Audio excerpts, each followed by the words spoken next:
with this phrase, it's like sign of the times. If the customer is always right, from a standpoint of we're all consumers, we're all like we all want when we want it. We're paying money. Sometimes we're not our best selves. A lot of times customers are not their best selves. So if they're right and you got to deal with that, let's pay the workers their wages. Let's pay Waffle House folks, give them the $25 an hour. Well, let's get people paid what they need to be if customers are always right.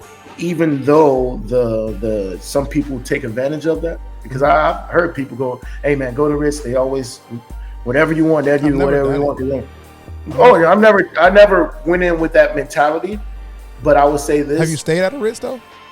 I've stayed at the Ritz before. I've never. Dang, stun on the mode. I ain't trying to see. That's why I ain't say that in the beginning. At least you said that at the end, man. So now I can.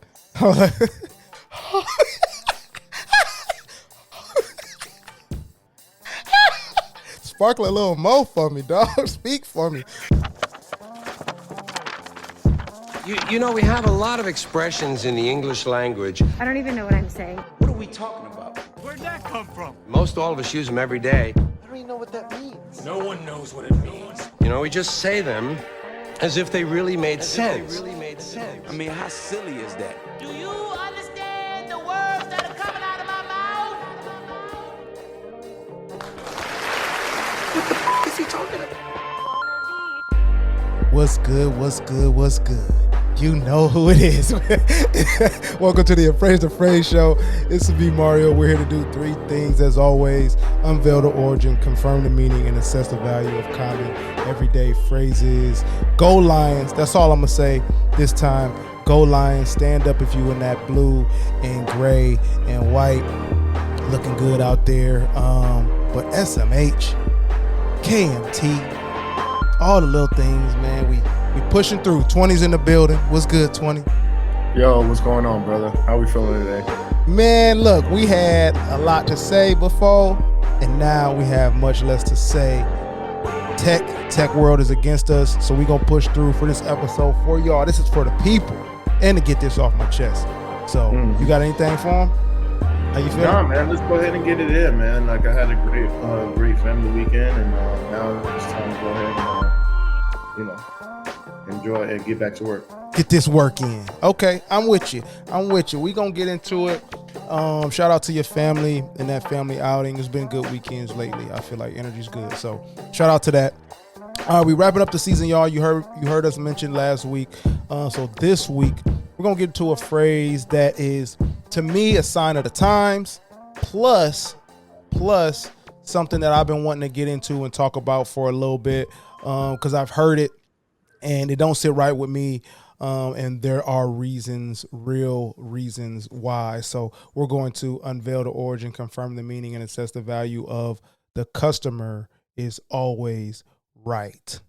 Okay, and I'm going to jump right into it. This is one of those phrases, 20, that I'm going to jump right into because I have feelings around it. First of all, there's an absolute inside of it. Always throws absolutes and phrases throw me unless they're utterly profound. If they're utterly profound, then the absolute, I'm captured by it. Like, even there was one phrase I ran into, or something I said. I was talking to somebody and I was like, I said, nothing is absolute. And I'm like, even that sentence is absolute. It's absolute.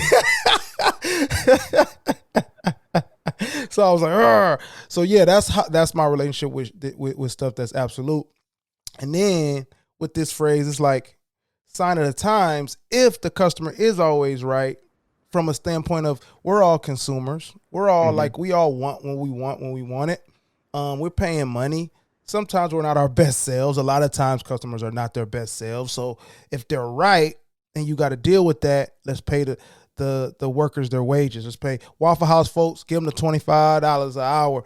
Well, let's get people paid what they need to be if customers are always right. And service workers got to deal with that. People that are in service of some customer got to deal with that. Then, you know what I'm saying? So let's find out if they're always right or where this even came from, where this idea comes from, and see where we can get to it. That's where I'm at with it. And that's all I have to say about that. All right, bro.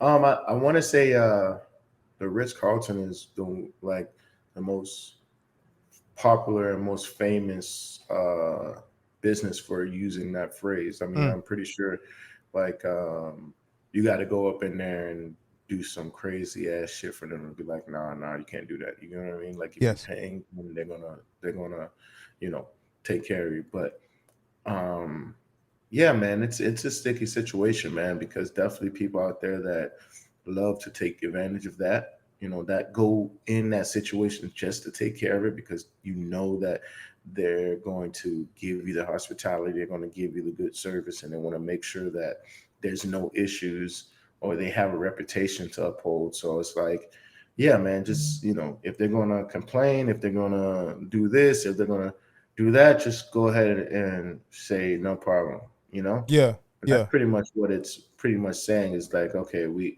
don't, we don't promote it, we don't offer it, but we'll Mm-hmm. because because it's like it's weird, man. It's weird because it's more Always? than yeah, that's what I'm saying. Like it's weird because it's more than that as well. You know what I mean? Like it's more than that. Yeah, it's So more than just like, because there's got to saying be a yes. line. There's got to be a line Yeah, because, like you exactly. said, like I'm trying to give you that experience. If you're coming into it with like, by any means necessary, I need my experience met. You might do some off the wall over the line. I don't know. We'll see. Let's get into the meaning. So we have just two here. We got Merriam-Webster and dictionary.com. Merriam-Webster's dictionary's definition of the customer is always right is to exhort service staff to give a high priority to customer satisfaction. So it is to exhort service staff to give a high priority to customer satisfaction. Keep the customer satisfied. Dictionary.com says the customer is always right. Emphasizes the importance of providing the best possible customer service so your patrons are satisfied and come back. 20, please unfold this and give, if you can, if you feel like having folks in your business, give a little more context why you are a very, very experienced and knowledgeable voice for this. Oh no, man. I grew up in the hospital. I want to say grew up, but just like career wise, I grew up in the hospitality service, the industry. So like I've worked, all facets, all, pretty much the lowest of low levels to the highest of high levels. So like I've been around it, so I can notice it when I see it. Yep. Because I've been a part of it. So Yeah. when it comes to, the business trying to make sure that, the guests return, the guests don't write a review, the guests, and I don't say don't write a review, don't write a bad review. There you go. It's one of those situations where you try to do more than you are asked to do. Got you.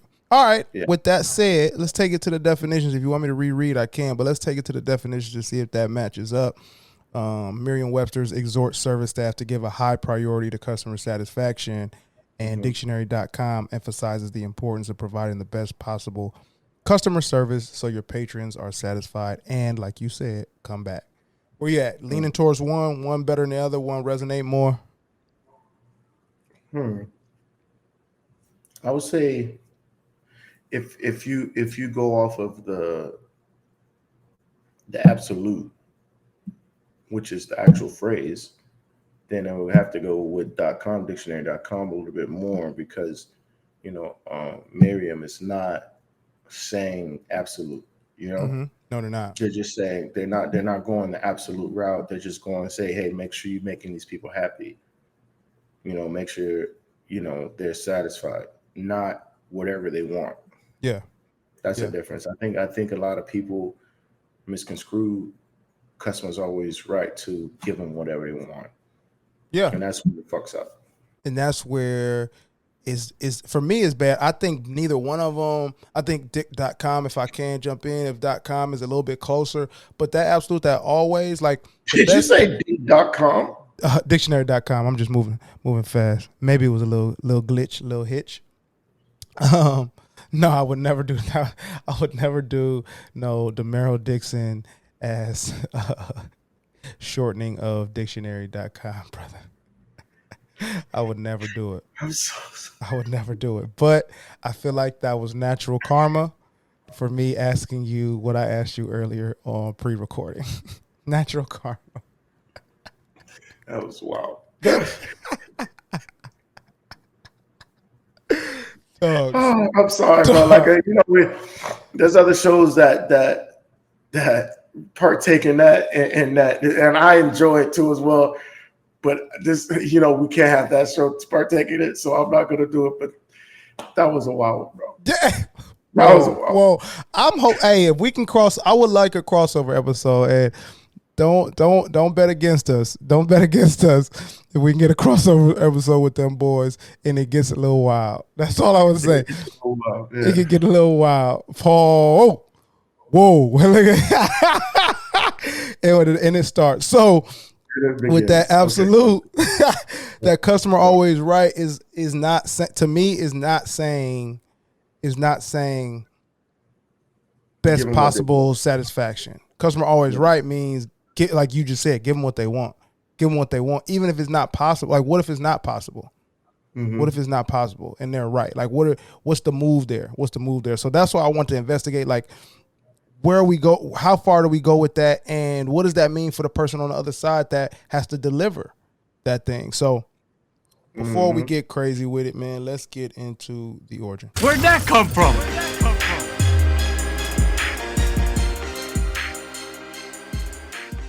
All right, so we're going to jump back. Like you said, you called it in 1908, Cesar Ritz, the celebrated French hotelier, is credited with saying, "La client n'a jamais tort."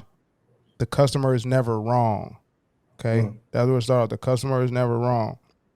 And for those that don't know, Cesar Ritz was an early hotel chain founder known as the King of Hoteliers and a hotelier to kings. And it is from his name that of his hotels, the term even Ritzy comes from. So this man's name is how we get Ritzy, which, Ritzy is like high profile, like snooty in a sense. So Ritz said, if a diner complains about a dish or the wine, immediately remove it and replace it. No questions asked. Any complaint, go with it, remove it. Where you at, man? Where does that sit in terms of the phrase and the definitions? You know what? I can get behind the customer is never wrong. It do make it softer for me. Yeah. I can get behind that one. The customer's never wrong, as opposed to the customer's always right. I feel like there's such things as soft nose. You get what I mean? Like, there's certain ways and techniques that you can kind of like tell people no, kind of guide them to whatever it is that you have. You know what I mean? There's techniques for it. So like with that, yeah, I can definitely see, like, if you're but that you know what that is, Mario? What's up? That's a very profitable chain that accommodated a really, really, really sticky kind of like note, because if you're a mom and pop joint, you get what I mean? Like, and the customer don't like something just because they were you're losing money. Yeah. Yeah. You get what I'm saying? That's touching the bottom line in a real way, right? Yeah. To Ritz Hotel, there's so many, you know what I mean? Like, so many out there, and they're very, very expensive. So it's like, I can this maybe if that $45 plate or $50 plate that I'm like just switching in and out because the guests don't like it, I can do that when I'm charging that same guest, $1,000 a night or $800 a night. You know what I mean? Like, the money that they're putting inside of the hotel to stay in the room is for the complaints. And if they don't complain, we got it. You feel me? Like if they don't, we got it. But if they do, you know what I'm saying? Like that's where that's where it comes in at, you know? The money you're paying to complain. You're paying to be never wrong. Right. You're paying to be never wrong. The customer's paying to be never wrong at that point. Exactly. And when it comes to issue is when those people don't understand that to be never wrong is something that you have to pay for. Yes. And that's another another separator, bro. People think customers always right mean gimme for free. But the originator is from a high-end king of hotelers saying like, and look at what he's saying, a plate and some wine. Like it's already not any old thing. Right. It's already something that has some substance. Like if switch it out, don't even worry about it. Switch it out. And you connected it because they paying to complain. They paying top dollar to not be wrong about how they feel about this. They paying top dollar. I like that, bro. I like that. All right. So that's 1908 when he did that, when he was in prominence. So then Henry Gordon Selfridge, the founder of London's Selfridge store, which opened in 1909, so a year after the Cesar Ritz blew up, I would say, is credited with championing using this. So yeah, I won't even connect it yet. So Selfridge worked for Marshall Fields. Shout out Marshall Fields. Held niggas down for a long time from 1879 to 1901. Fields is the founder of Marshall Fields and Company, the Chicago-based department store. And Fields' business was renowned for its then exceptional level of quality and customer service. Now, Fields is also known for his philanthropic donations, providing funding for the Field Museum of Natural History and donating land for the campus of the University of Chicago. So he was about this. He was about, like, it was money, but he was still about it. And so he brought it into fruition. And then a variation was frequently used in Germany, which was, I know German, y'all, der Kunde ist König, the customer is king, while in Japan, the motto is Okasama. I don't know. I'm not going. I was going to try. Meaning the customer is a god, is what the Japanese say. But let's let's peel it back a little bit to where Selfridge and Marshall Fields. So now I'm gonna connect a little bit. Ritz didn't promote it. He coined it. Like now he invented it. He invented the idea by saying customers are never wrong. Talking to his staff, didn't even say it like outward. It wasn't like how to get them in. It was that once they were in, preach to the staff this, and then using that excerpt, if they complain about anything, switch it out.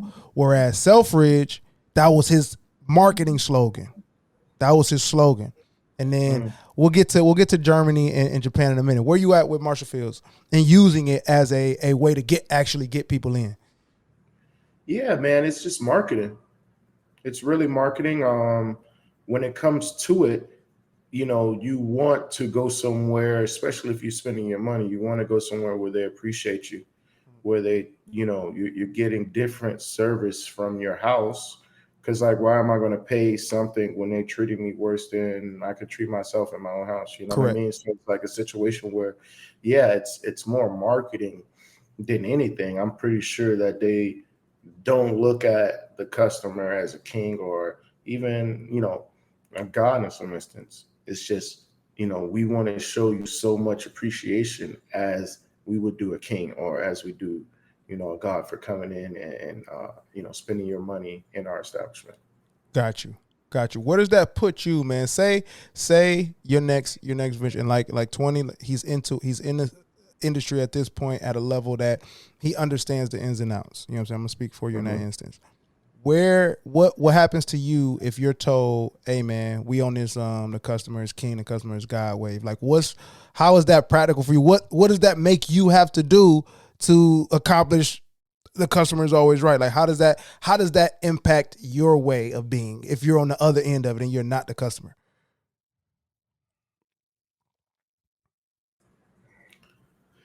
I feel like that's tricky too as well, because I mean, as like say if you're a server, if you're a server and you're taking care of someone and they have a complaint, if they have like a genuine righteous complaint, just making sure that they're enjoying themselves, I feel like is what you're getting paid to do, regardless if you have that montage or not, if you have that saying or not, if you have that motto or not.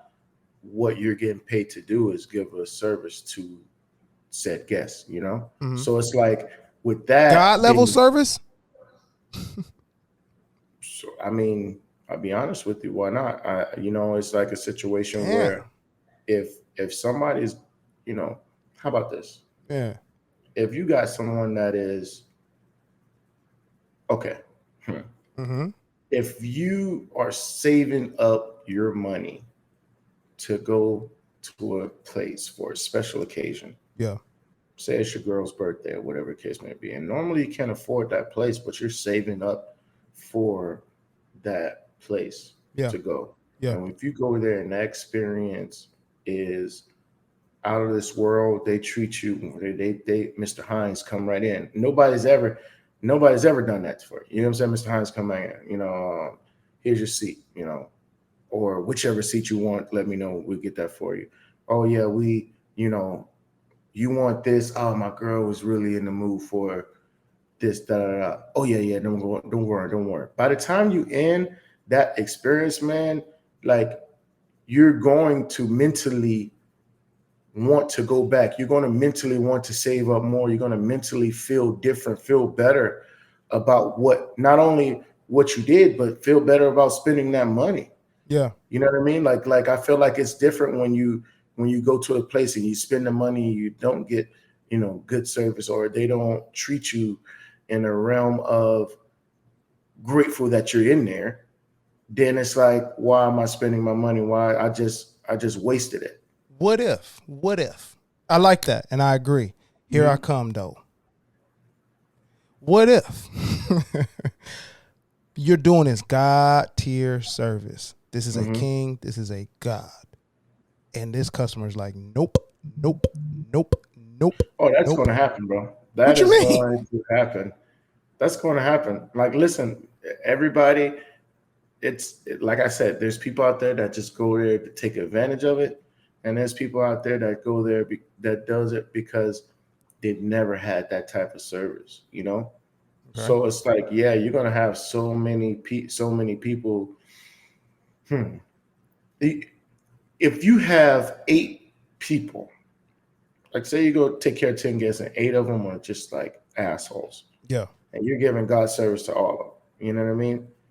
And those 2 people that you give God service to, one appreciate so much that they just bless you, because obviously if you're giving that service, you know what I'm saying? Like you're doing it for a reason, you know what I mean? To get paid. You get one person that just bless you, that'll make up for the 8. Or you get one person that's like, man, I could the feeling of, making sure that you take, you know what I mean? Like this, but this is also something that you got to do. It's something that you enjoy doing. It's something that you enjoy doing. Honestly, on those levels, like regular service can be something that you have to do. Yeah. But when you're talking about top tier service, when you're talking about king service, when you're talking about God service, that's something that you enjoy doing. Like there's nobody that's giving that type of service or feeling like the customer's always right for a job. You get what I'm saying? Like if this is something that you enjoy and you love doing, it's easier for you to feel that way as opposed to something that you feel like you have to do or you know what I'm saying, you struggling to do. All right, I'm gonna put this question in the air. You do not have to answer it now. It can be part of your grading because we still got one more origin fact to hit. Are you connecting like customers always right, that essence of that to say like if you get into that mind state, or if you from the service side of customers always right, if you're in that bag, you can really only operate out of that bag if you are enjoying the thing that you do. Mm-hmm. Does it become a positive is what I'm saying when you're doing what you love to do? Like, does that now switch to, oh, this gets me going, this phrase? Yeah, I think so. Okay. I mean, Okay. I feel like I feel like this. I feel like this. I'll answer it now. Yeah. I think you have that feeling of wanting to take care of your guests. So it's like whatever it is that, sometimes you want to do things that they don't need, you know what I mean? Because you feel in the moment that, man, I'm like killing it, or Yeah. man, I'm like giving great service to this person, or man, like I'm really helping this person enjoy their experience. Yeah. So even if that's the case, and just through my experience, the ones that you treat like that, the ones that you do go that out of your way and stuff like that, those aren't the ones that are really complaining for it anyway. Okay, I got one more. I got one more. Cause you taking me somewhere with this, and I'm actually shifting. This is one of the few episodes where I'm shifting in real time. So, that's cool. Are you saying, and this is what I'm gonna use for my grades?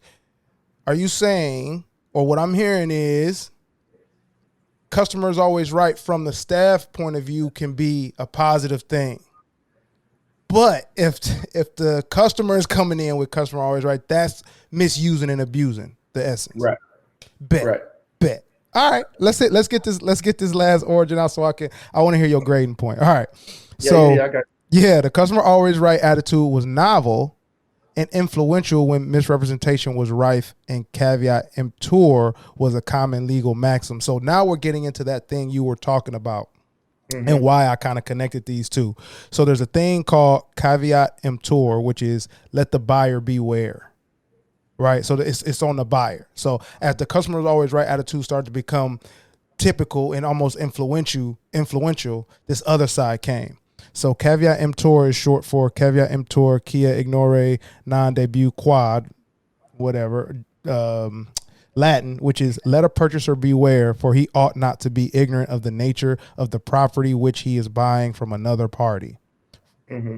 More so to say, the buyer should assure themselves that the product is good and that the seller had the right to sell it, as opposed to receiving stolen property. So it first came off like it's on the buyer to be hip to what they're buying. Don't come to me, the seller. You should be hip. Because it's just to counteract like customers coming in wanting every old thing. Well, you got to be on top of it. So in 1914, just what's that? 5 years later, Frank Farrington, who wrote The Successful Salesmanship, Is the Customer Always Right?, pointed out that this view ignores that customers can be dishonest and have unrealistic expectations or try to misuse a product in the ways that void a guarantee. So if we adopt the policy of admitting whatever claims to the customer makes to be proper, and if we always settle them at face value, we shall be subjected to inevitable losses, like you said, the mom and pop scenario. Right. His work concluded with, if the customer is made perfectly to understand what it means for him to be right, what is right on his part, then he can be depended on to be right if he is honest. And if he is dishonest, a little effort should result in catching him at it. So Frank Farrington's whole idea is, customer's always right is cool if the customer's cool. Customer's always right. If he's dishonest, then I ain't worried about it if he get got. Right. Where you at with that? But that's exactly what I'm saying. Like, that's exactly, what I was saying earlier. Like, some people come in there just to do it. I've experienced people, eat 75% of what was on their plate and still come out and saying, "Oh, it was too, it was too salty, or it was too, I couldn't, I don't like it." You know what Judge Judy would say, bro? I got to interrupt you. You know what Judge Judy would say? And I love my girl, Judge Judy. She used to say, to compare like people and their legal shit, she would say, but you ate the steak. Like, you can't get a refund on the steak you ate. You shouldn't have ate the steak. If you didn't like the steak, you give it back. But you ate it. You can't say after you ate it that you didn't like it. You ate it. That's what she would say. Where you at with it? I mean, I'll be honest with you. Some situations is just like, if me personally, like I know a server is on his job when I'm eating and they come and be like, yo, how's the food? I feel like just from my experience, they don't really care. I don't say they don't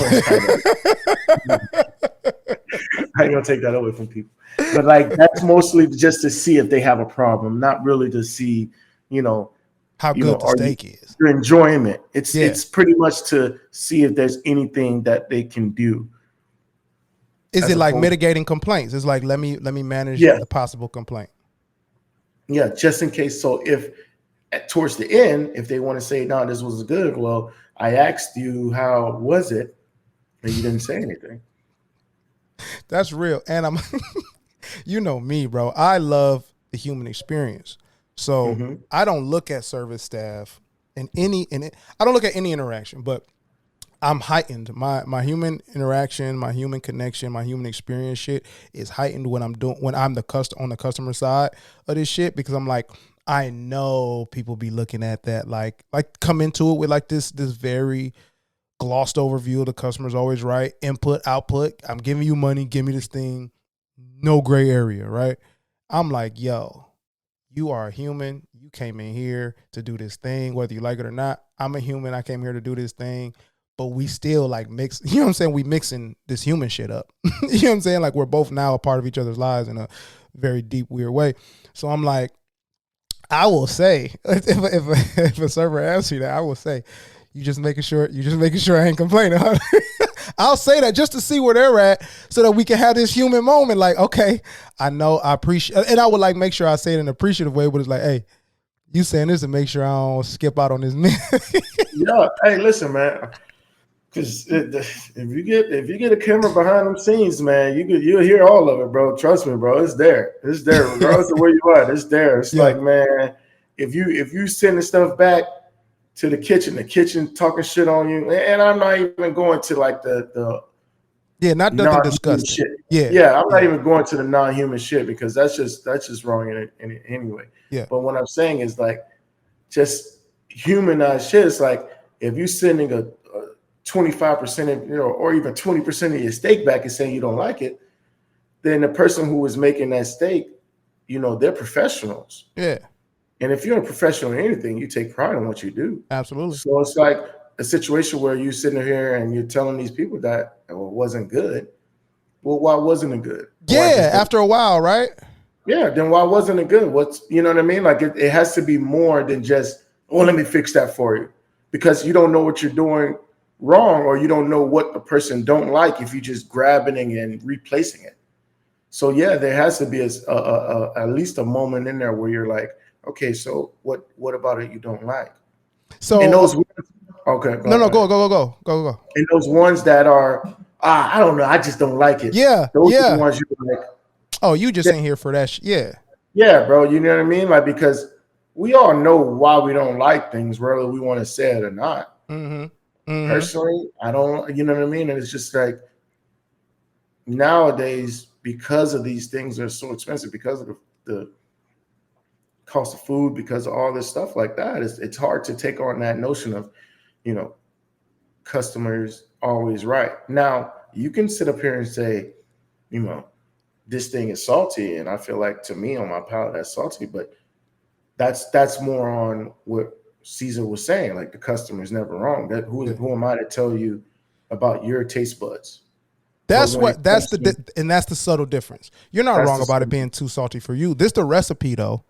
Yeah, this is the recipe though. Maybe this is a soft note. Like maybe there's something else. You would enjoy other than this, because this is what's going on. Instead of me cooking 8 different steaks to fit your palate. Yeah, maybe steak in your cars tonight. Yeah, exactly. Where we can figure this out, and that's the essence of it, more so than like do whatever they say. That's where I'm glad you brought that, like that little buffer of like, so what's up? Because a lot of people, what I was gonna say is a lot of people take that negatively, dog. Like that inquiry moment that a server will have, like, well, what's the issue? Some people might think that's the server trying to eliminate them from being satisfied, but it's like it's actually a step closer to me satisfying you? You know what I'm saying? Like, I got to ask that question, which to me, because we about to grade, so I'm going to get to say this at this point. This is why I have issue with the phrase, because the phrase leaves no room for that moment. That phrase makes people think that that moment that gets you closer to satisfaction is against you. And I hate that. You feel me? Let's go. You ready to grade this shit, man? Yeah, I'm ready. Let's go. All right. I'm going to keep it going. The reason why I give you the power grade every time, bro, is because it gives you a chance to spiel. And I love it. That's why today ain't no different. So go ahead and hit us with the power grade, man. Impact of customer is always right. Okay, I'll give you that. Mm-hmm. Listen, this guy has made so much money off of that phrase that I got to give it a B, just on the fact that the Ritz, this is something that he branded his hotels off of, and it's still going, and it's still top tier hotels today. Mm-hmm. You feel me? Like, I'm just saying, whenever you come to America, it's either the Waldorf or the Ritz. For real. Is he? Yeah. Not to hit you with that reference, but whenever you come to America, where we stand, is the Waldorf or is the Ritz? Correct, bro. You feel me? So it's like, yeah, I give you that, man. It's a powerful statement, especially like if you're in the hospitality industry, if you live a life of servitude. You know what I mean? Like I don't even know if that's the word, but yeah, probably by death. By definition, yeah. pretty much, in that industry. Yeah. Saying the customer is always right, you're gonna hear it. Like, there's not gonna be a situation where you haven't heard that. Yeah. If you're in that industry. So, like, I'll give it a B. I'll give it a B because, like I said, it's a situation where it's still valued to this day. Uh-huh. Even though the some people take advantage of that. Because I've heard people go, "Hey man, go to Ritz. They always, whatever you want, they'll give you whatever you want." Oh yeah, I never went in with that mentality. But I would say this: have you stayed at a Ritz though? I've stayed at the Ritz before. I've never. Dang, stun on them all. I ain't trying to see. That's why I ain't say that in the beginning. At least you said that at the end, man. So now I can.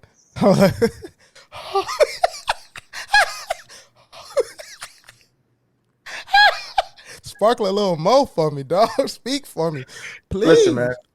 Listen, I've been blessed, bro. I've been blessed to kind of like get certain situations go my way. How about that? And it's just like a situation where to get back onto the power grade, it's definitely there because just because I don't think that it should be doesn't mean that it's not impactful. So gotcha. B.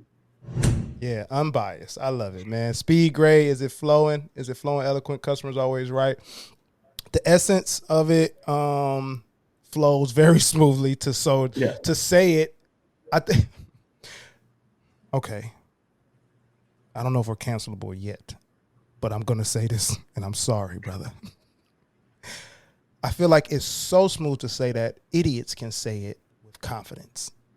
Mm-hmm. You feel me? Like the idiot can say the customer's always right and back it up with some form of idiot, like proof outside of just like, you know what I'm saying? Because I'm a customer and I'm paying for, like you get to, so like it has that enough speed that you can even add to it. So it's easy to say the customer's never wrong is a better phrase to me with less words. So it would have been a little more speedier and more flowy, but customer's always right. I think it stuck in me. So I'm going to give it a B- on that, on the flow.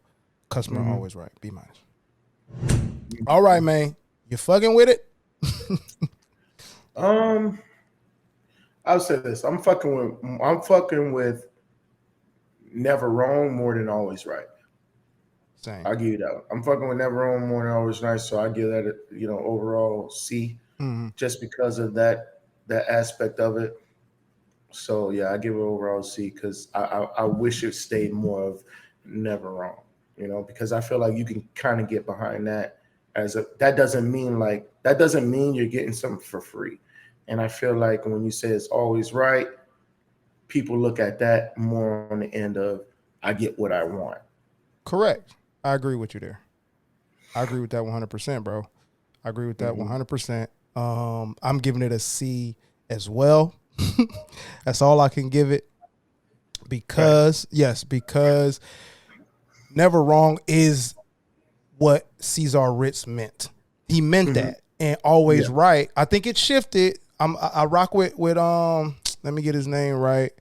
Gordon Selfridge and Marshall Fields. I rock with him based on doing that and being a philanthropist and all that. But when he made it, when he made this phrase customer facing and gave it to them and removed it from behind the wall with the staff, that's when folks started to abuse it, and that's why old buddy had to come with "Will buyer beware" then, nigga. So I'm going with C, maybe even C minus, because it lost itself right after it left Ritz, the Ritz. Yeah, you feel what I'm saying? I won't be mad at that C minus either. So. All right, let's lock it in. C minus. My guy, we did it. Okay, bro. This was an F for me. This was an F for me going into it. I appreciate the other end between your personal experience and Cesar Ritz being a real dude about it. Right. And saying, like, you paying for the complaint, so switch it out. They paying for that. Switch it out. Switch it out. They're not wrong. They're not wrong, okay? If you think they're wrong, they're not. Switch it out. Because they already paid to switch it out. Yeah, they already paid to switch it out. So, like, your opinion don't matter. They paid for that, right? And I rock with that. I rock with that idea more than I rock with you are right the minute you walk in.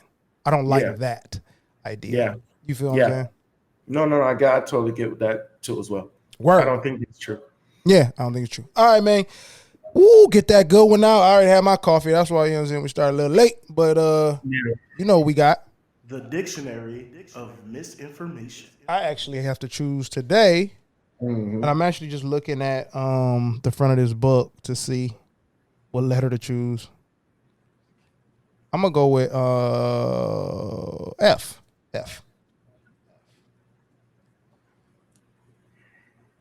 See what F got for us, y'all. A, B, C, D, E, F, G. You know I had to do it. Ooh, so okay, let's go. This is a double one, right? For me, at least. French fries, okay? French fries. So Belgians claim that French fried potatoes originated not in France, but in Belgium. And that's what like for me, I actually have a tweet in my drafts that says there's not much better than a fried potato from Belgium. Because I'm like, okay, debunked, not from France, right? A gentleman of Liège named Rodolphe de Warsage, born in 1876, writes of bringing home this delicacy from little shops that were prepared, tasting them on the way. In those days, Belgium French fries were not prepared in the home. Their popularity spread to north of France, especially Lille, and now voila, they're everywhere, especially America. Okay, so I don't know if he's saying he invented them or not, but Rodolphe de Warsage said that he brought home this delicacy from little shops in Belgium, and then they made their way to north of France. So maybe they were created in Belgium, even though they're called French fries. But France probably got them popping. Yeah, obviously. So Belgian only sounds good before waffle. Exactly. So take that win while you take that L is how I feel about that, to be totally honest. Heard that. You feel it? Heard that? All right. Sorry, France. Talk to him, man, before we get out of here. Nah, man, listen, guys. You got to live your life. You got to enjoy your life. You got to respect your life. You got to cherish your life, because regardless of what you do, you're running out of time. So take advantage of it. Appreciate it. Appreciate what you have. Appreciate the ones that are in front of you. And appreciate the ones that are behind you too as well, man. Heard that. You really, getting good at this spoken word here at the end, brother. Look. Yeah. And so real quick, Facebook, I still be on there because of promotion. Rello put a post up. DJ Ghost, it was about like who you wish was still making music. DJ Ghost comes in, comments y'all. I'm like, hey, really? I was like, reunion on the way. And then I posted the part from the other episode with you shouting them out. Yeah. And then, you know what I'm saying? And then Kunda came in. You feel me? Oh, yeah? We're going to be on the NSYNC reunion tour. You feel me? Bring them out. Bring them out. Hey, man, we appreciate y'all. Y'all know what y'all can do. You can find us on Google Podcasts, Apple Podcasts, Spotify, YouTube for the visuals, PraiseThePhrase.com, Raise the Bar, ATP Kids Youth Initiative, going great. Excited for the future there. You know the list of things. Tip your flight attendants, tip your bartenders, take care of the service workers. If the customer is never wrong, or if they happen to be always right, let's pay a livable wage to everybody that's out here waging and living and working. Let's pay them a livable wage. Save the whales, but don't get too close. Save the whales, but don't get too close. A lot of TikToks with the whales saying get out the water. All right, y'all. We will check y'all later, and remember that value is in the eye of the appraiser. Oh, that was good. That's funny.